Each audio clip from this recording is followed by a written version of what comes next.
3, जिसको हम S3 कहते हैं। तो ये स्क्रोफ्लोसो ग्रुप की तीसरे नंबर की दवाई है, जिसको हम S3 कहते हैं। तो इसका जो प्रभाव है, स्क्रोफ्लोसो नंबर 3 का जो प्रभाव है वह कहाँ कहाँ पर है। स्क्रोफ्लोसो नंबर 3 जो प्रभाव रखती है त्वचीय संस्थान, पहला कहाँ है,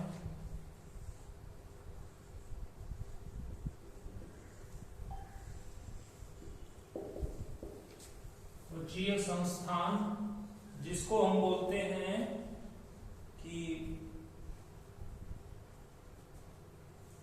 स्किन।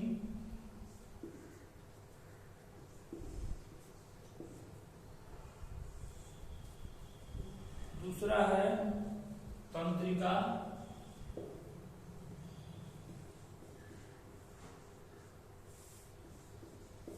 संस्थान यानी कि नर्वस सिस्टम।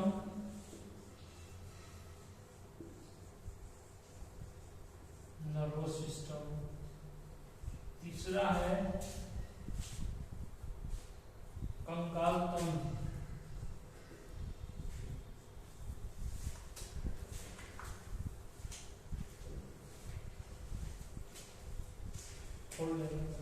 कंकाल तंत्र।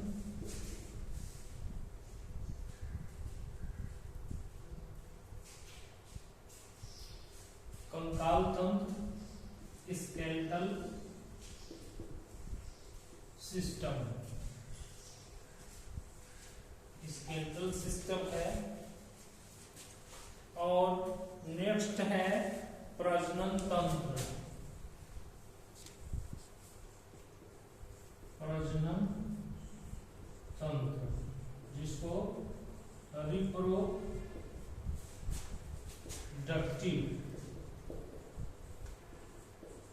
सिस्टम, जिसको हम रिप्रोडक्टिव सिस्टम जो है,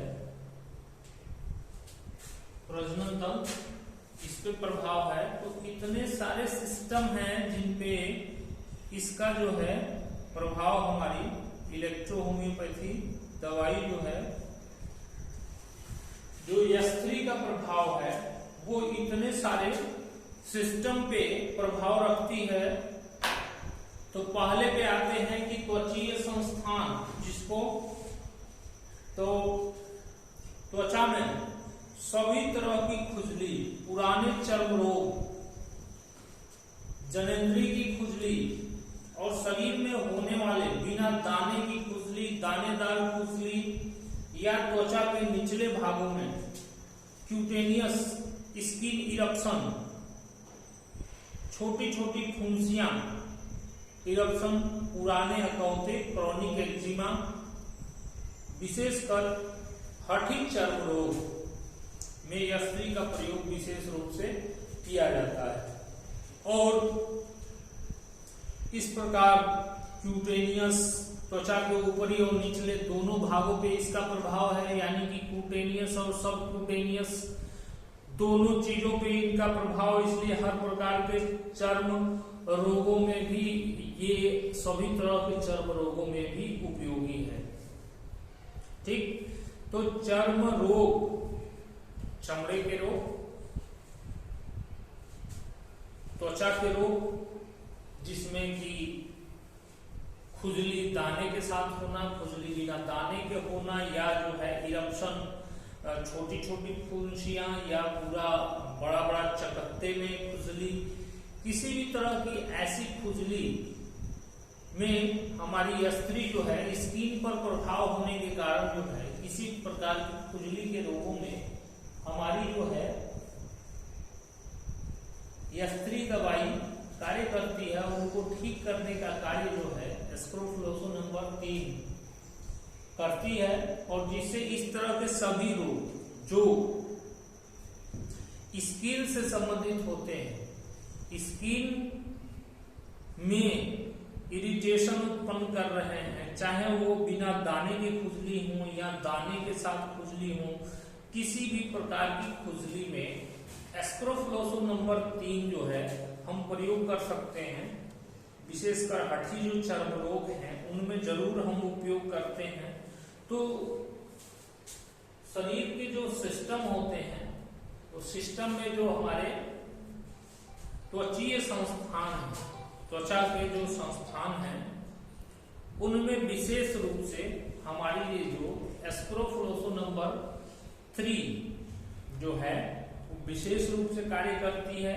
या कहीं भी ऐसा कुचल जाने, जैसे छील जाने या कुचल जाने, जहां पे त्वचा में क्या आ जाए, छील जाए, तो उस छील जाने में भी या खुरच जाने, स्क्रैच आ जाए त्वचा में, तो इसमें भी उपयोगी है, हम यस्त्री उपयोग कर सकते हैं।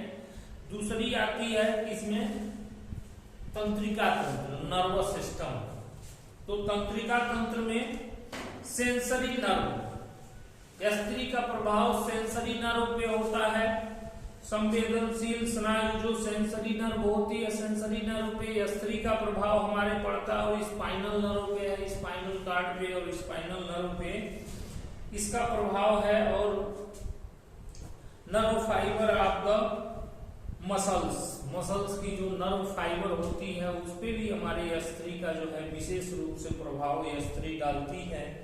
और शरीर के सभी भाग सेंसरी नर्व के प्रभाव में है। जहां जहां भी सेंसरी नर्व हमारी होती है शरीर में, और सेंसरी नर्व में होने के कारण सभी प्रकार के सेंसरी, जैसे सुन्नपन होना, कहीं भी सुन्न होना, तो सुन्न होने में हम उपयोग कर सकते हैं इसका, सेंसरी नर्व पे इफेक्ट होने पर। और स्पाइनल नर्व पर प्रभावी होने वाले प्रभाव क्षेत्र में होने के कारण जितने भी सारे अंग हैं जो स्पाइनल नर्व पर प्रभावी होने से होते हैं, ये सभी जो है इसके क्षेत्र में आते हैं, एस्क्रोफलोसो नंबर 3 के क्षेत्र में जरूर आते हैं। और इनको ठीक करने का कार्य जो है, जहां भी हमारे नर्व ऐसे हैं जहां पे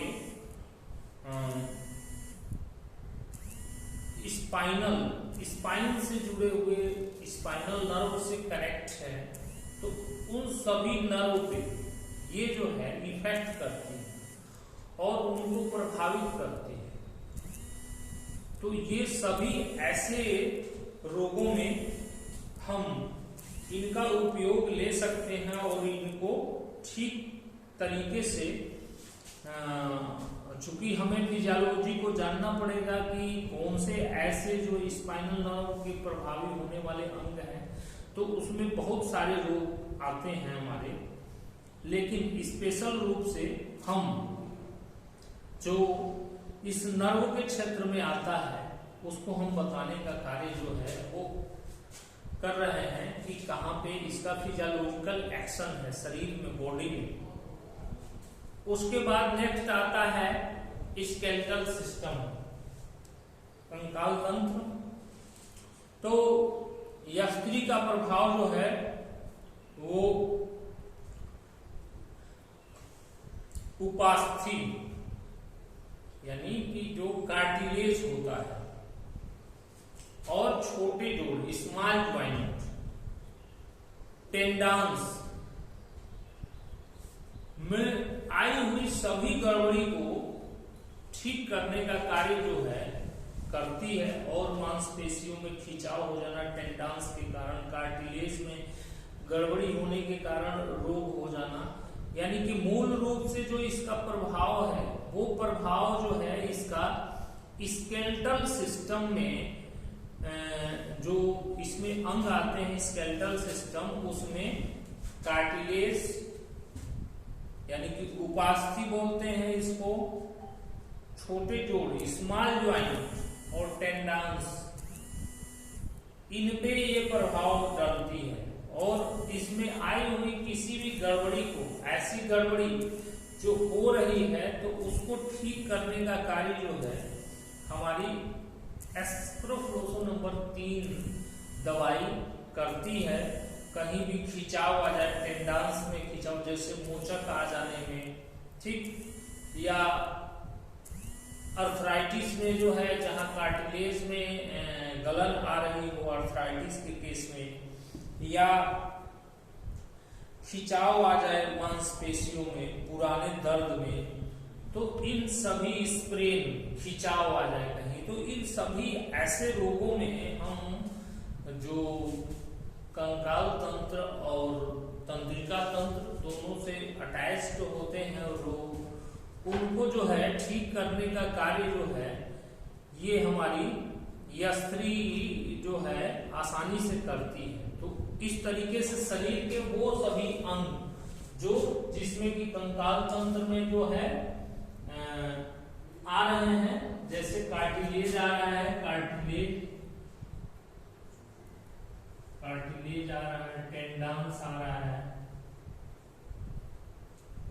स्मॉल ज्वाइंट, ये सभी तरह के ऐसे विशेष अंगों पे ये यस्त्री का प्रभाव पड़ता है, ठीक। इसमें कहीं खिंचाव हो जाना, दर्द हो जाना या कोई भी इस तरह का रोग पैदा होना, तो उसको ठीक करने का कार्य करती है एस्क्रोफ्लोसो नंबर 3। अब आते हैं नेक्स्ट, प्रजनन तंत्र, रिप्रोडक्टिव सिस्टम।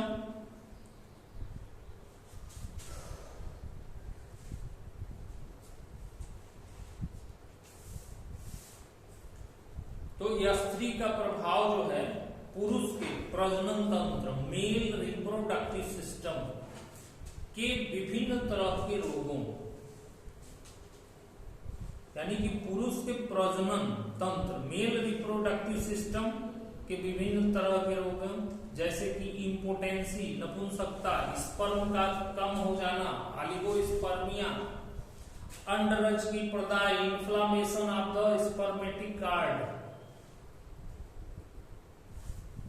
यानी कि मेल रिप्रोडक्टिव सिस्टम के विभिन्न रोग, प्रजनन तंत्र के विभिन्न प्रकार के रोग, मेल रिप्रोडक्टिव सिस्टम के जो रोग होते हैं उनमें क्या होता है, इम्पोटेंसी, नपुंसकता जिसको बोलते हैं, उसके बाद स्पर्म का कम हो जाना, ऑलिगोस्पर्मिया, ऑलिगोस्पर्मिया में इसका उपयोग कर सकते हैं, और इन्फ्लामेशन हो जाए स्पर्मेटिक कार्ड में, तो इस अवस्था में इसका प्रयोग कर सकते हैं।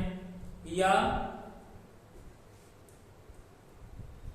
अत्यधिक मैथुन, अप्राकृतिक मैथुन के कारण नपुंसकता हुई हो, तो उसको यस्त्री द्वारा पुनः ठीक किया जाता है, यस्त्री द्वारा पुनः ठीक होता है, और उसको ठीक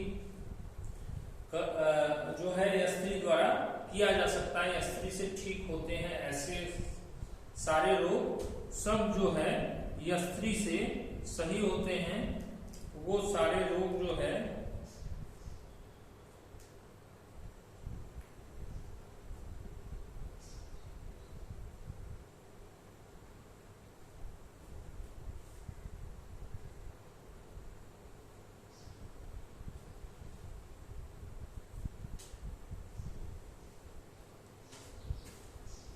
उन सभी रोगों में यस्त्री जो है कार्य करती है। इस तरह के सभी रोग जो मेल रिप्रोडक्टिव सिस्टम के रोग हैं, इन सभी रोगों में काम करती है।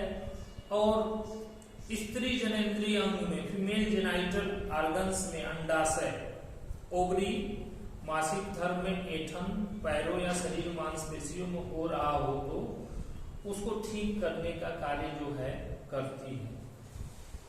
यानी कि स्त्री के जननेंद्रिय रोगों में भी यस्त्री जो है वो कार्य करती है। ओवरी पे इसका इफेक्ट है, ओवरी पे इफेक्ट करती है। और ऐसी अवस्था जिसमें कि मासिक धर्म के समय दर्द हो जाए, ऐंठन हो जाए पैरों में, शरीर में, मांसपेशियों में हो रहा हो तो उसको ठीक करती है। और गर्भाशय से रक्तस्राव एवं अपरिपक्व अंड मतलब इमेच्योर ओवम को परिपक्व मेच्योर बनाती है। किसी का ओवम जो है इमेच्योर बन रहा हो तो उसको मेच्योर करने का कार्य जो है यस्त्री करती है, इसको मेच्योर बनाती है। किसी का भी ये इमेच्योरिटी हो, यानी कि इमेच्योर हो रहा हो, तो उसको मेच्योर करने का कार्य जो है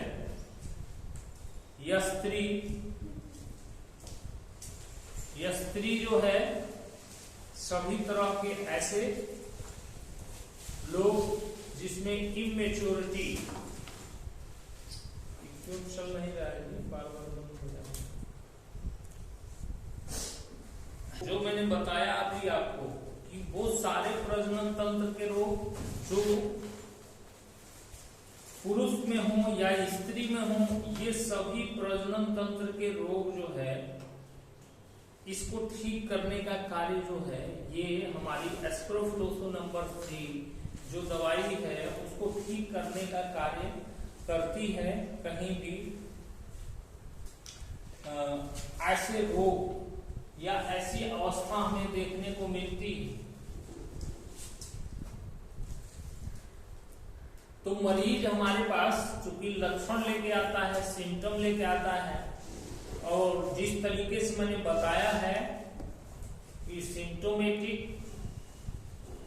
उसके बाद कैजेटिव, प्रिंसिपल रेमेडी और तीसरा ऑर्गेनिक रेमेडी, 3 तरह की दवाइयां मैंने बताई है। तो ये अंगों को बताने का प्रयास है कि किस बीमारी में कौन से अंग जो हैं वो प्रभावित होते हैं, उन अंगों पे प्रभाव होने के कारण, ठीक है, यानी कि जो अंग प्रभाव डालते हैं और उन पे प्रभाव होने के कारण ये सभी तरह के ऐसे रोग जो कि